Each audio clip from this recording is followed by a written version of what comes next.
State attenti a chi fate entrare nelle vostre case.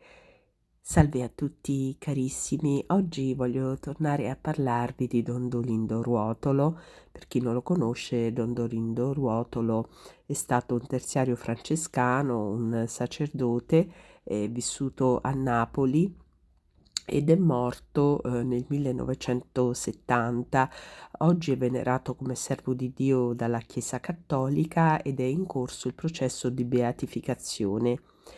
Una curiosità su Dondolindo Ruotolo: siccome è vissuto nello stesso periodo di tempo di Padre Pio, quando la gente lo andava a trovare a San Giovanni Rotondo, soprattutto quelli che venivano da Napoli, Padre Pio diceva: ma che ci fate qui? Siete venuti a trovare me quando voi a Napoli avete anche voi un grande santo, insomma, in vita, che è proprio Dondolindo.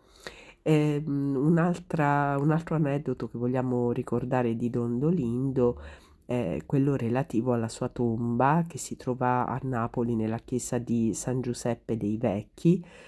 Dondolindo ha detto, quando era ancora tra noi, che una volta morto, di andare a bussare per 3 volte sulla sua tomba, chiedendo, la grazia desiderata, e lui, si sarebbe adoperato o per, fare in modo che il fedele che bussava ottenesse la grazia, oppure sarebbe apparso in sogno al fedele in questione spiegandogli il motivo per cui Dio non aveva intenzione di concedergli la grazia tanto desiderata.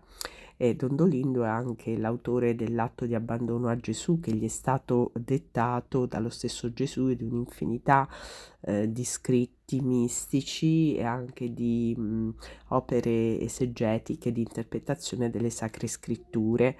Ha dato tantissimi consigli per la vita spirituale.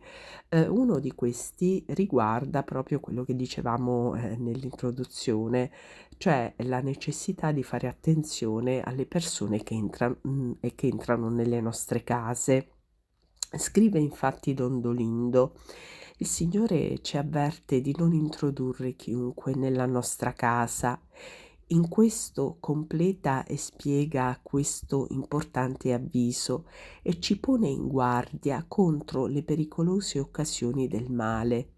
Dio non parla qui della beneficenza o del modo come riguardare il nemico, ma della prudenza che ci vuole per non contrarre legami pericolosi per l'anima.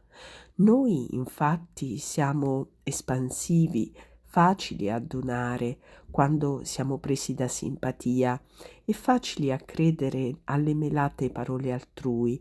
Eppure il dono o la beneficenza possono farci trovare legati a persone cattive, le quali poi ci trascinano al male o ci amareggiano con ingratitudini e con tristi sorprese.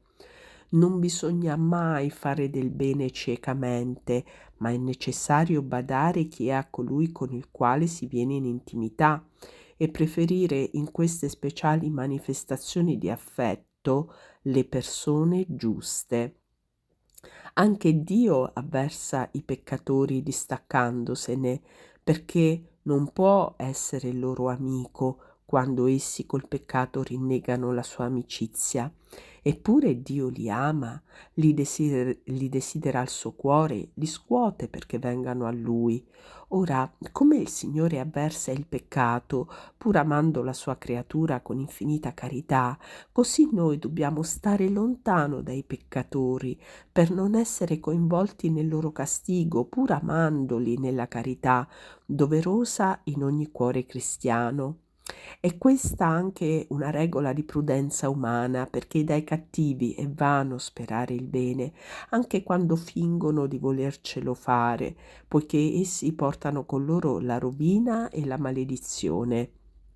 Il vero amico è colui che ci aiuta ad amare Dio, ed il vero nostro nemico è colui che ce ne distacca. Per questo il Signore ci mette in guardia contro i nemici così pericolosi. Sono come serpenti che avvelenano e come belve che uccidono, perché presto o tardi tirano l'anima nei loro peccati. Sembrano teneri e lacrimano, ma fingono di aiutare, conducono alla rovina, cambiano con facilità l'amore apparente in odio, godono del male, sono capaci di qualunque cosa pur di nuocerci. Il Signore dunque ci mette in guardia contro i veri nemici, gli unici nemici che meritano la nostra avversione, quelli dell'anima, e tra questi, tra i nemici si trova sicuramente Satana, che va combattuto con tutte le forze, in particolare con la pratica dei santi sacramenti.